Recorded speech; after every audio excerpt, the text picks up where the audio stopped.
أعوذ بالله من الشيطان الرجيم بسم الله الرحمن الرحيم الحمد لله والصلاة والسلام على رسول الله Assalomu alaykum va rahmatullohi va barakatuh. Hurmatli birodarlar, hurmatli opa-singillar. Mana bugun tajvid darslarimizni 10-siga qadam qo'yamiz. Inshaalloh bugun biz 3-bobni boshlaymiz. Bu yerda biz i va u tovushlari hamda ba'zi bir mad qoidalari bilan tanishib o'tamiz. Agar esingizda bo'lsa, biz birinchi bobning, ya'ni birinchi darsdayoq aytgan edik, arab alifbosida unli tovushlarni hosil qiluvchi maxsus harflar yo'q. Demak, ularning o'rniga mana bunday belgilardan foydalaniladi. Bu belgilar harakatlar deb ataladi. Biz bularda mana birinchisini o'tgan edik. Bu mana fatha deb ataluvchi belgi harflarning ustida keladi hamda a tovushini beradi deb aytgan edik. Mana bugun biz keyingi belgi bilan tanishamiz. Demak, bu belgi kasra deb ataladi hamda odatda harflarning tagida keladi. Demak, bu belgi i tovushini beradi. Demak, qoida quyidagicha: qachonki qaysi harfning tagida mana shu belgi turgan bo'lsa, demak mana shu harfdan so'ng i tovushi bor deyiladi. Keling, mana ba'zi bir misollarni ko'ramiz. Mana pastdagi harflarni o'qiylik o'ngdan chapga. Ta, ti, da, di, na, ni, ma, mi. Demak, mana shunday o'qisak to'g'ri bo'ladi. Keling, ba'zi bir misollarni ko'ramiz. Yuqoridan boshlab o'qiymiz. Nabata, nabati, najasa, najasi, balada, baladi, hasana, hasani, amila, shahida, fahima, lazima.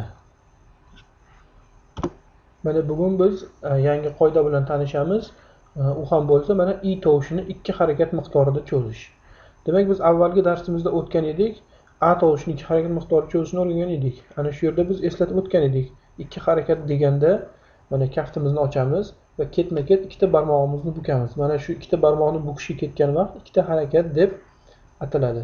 Demak, mana bugun i tovushining 2 harakat miqdorida cho'zishni o'rganamiz. Demak, qoida quyidagicha: kasradan so'ng sukunli ya kelsa, demak mana shu yerda i tovushi 2 harakat miqdorida cho'ziladi. Mana ba'zi bir misollarni ko'rib turibsiz pastda. Misol uchun mana birinchi jim harfi turibdi, tagida kasra.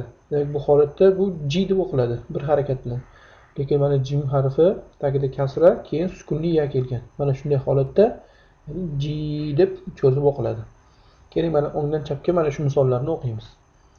Ji, ji, ni, ni, li, li, fi, fi. Shuningdek, bir narsaga e'tibor qarating.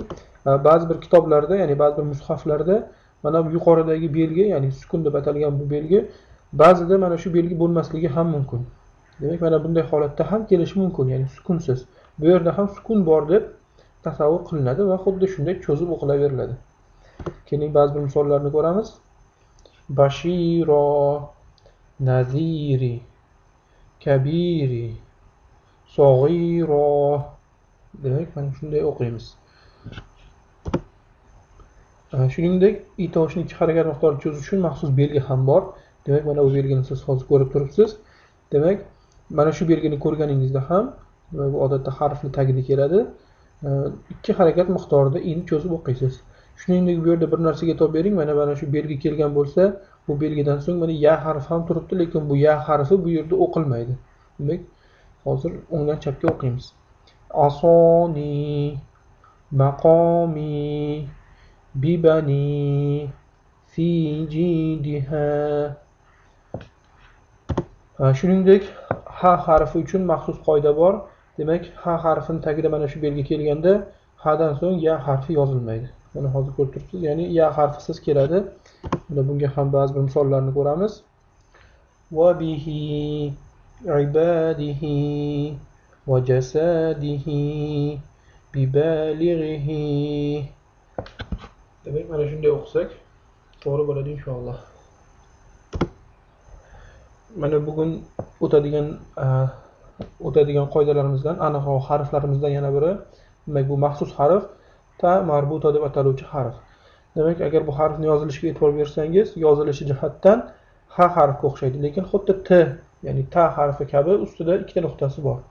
Demak, bu harf ba'zida ta tovushini, ba'zida ha tovushini ham beradi. Lekin mana biz bugun buni qay holatda ta tovushini berishni o'rganamiz. Demak, qoida quyidagicha: Qachonki mana shu ta marbutodan so'ng unli tovush bo'lsa, demak bu harf ta tovushini beradi, ya'ni t tovushini beradi. Demak mana shu yerda hozir ta marbutoning tagida kasra turibdi. Demak bu holatda ta marbuto ti deb o'qiladi. Mana ko'rib turibsiz, ti deb, ya'ni ta harfining tovushini beradi. Odatda bu so'z oxirida keladi. Mana keling pastdagi misollarni ko'ramiz. Fatihati, akhirati, rafiqati, g'abarati. Demak, bu yerda ta marbuta t tovushini berdi. Xuddi shunday, misol uchun agar bu harfning ustida fatha turgan bo'lsa, ya'ni ta deb o'qiladi yoki keyinroq o'tamiz, domma bo'lsa tu deb o'qiladi. Demak, qachonki mana shu harfdan so'ng unli tovush bo'lsa, bu harf t tovushini beradi. Buni yodlab oling. Bugun o'tadigan darslarimiz mana shulardan iborat edi. Endi bir kichik qoidani o'tib ketaylik. Esingizda bo'lsa, biz hamza deb ataluvchi belgini o'tgan edik. Mana hozir mana shu yerda so'z oxirida turibdi. Bu hamza belgisi. Demak, biz birinchi bobda ko'rgan edik. Alif harfi mana shu hamzaga suyanchiq vazifasini o'tagan edi. Lekin bu alif yagona harf emas, suyanchiq vazifasini o'tovchi. Mana shunday suyanchiq vazifasini o'tovchi harflardan biri mana ya harfi ham bor. Demak, bu yerda mana so'zni ko'rib turibsiz. Shati'i degan so'zda demak oxirida mana i deb o'qiladi. Bu yerda ye harfi o'qilmaydi. Bu yerda ye harfining vazifasi hamzaga suyanchiqlik vazifasini o'tayapti. Mana shunday mana misollardan ba'zilarini ko'ramiz. Mana birinchi so'zni ko'rib turibsiz. Shati'aha. Bu yerda ham mana hamza turibdi. Uni ostida esa mana shunday bog'lama hamzaga suyanchiq vazifasini o'tab kelgan.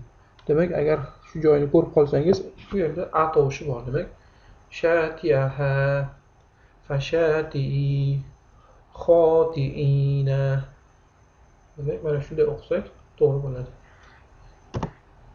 Shu bilan mana bugun o'tadigan darslarimiz mana shulardan iborat edi. Mana uy vazifalaridan ba'zi bir misollarni ko'rib turibsiz. E'tibor bering, endi uy vazifalarimiz yana ham qiyinlashib boradi. 3-bobning oxiriga borib esa juda ham qiyinlashib ketadi. Shuning uchun bu yerda uy vazifalari juda ham ko'p.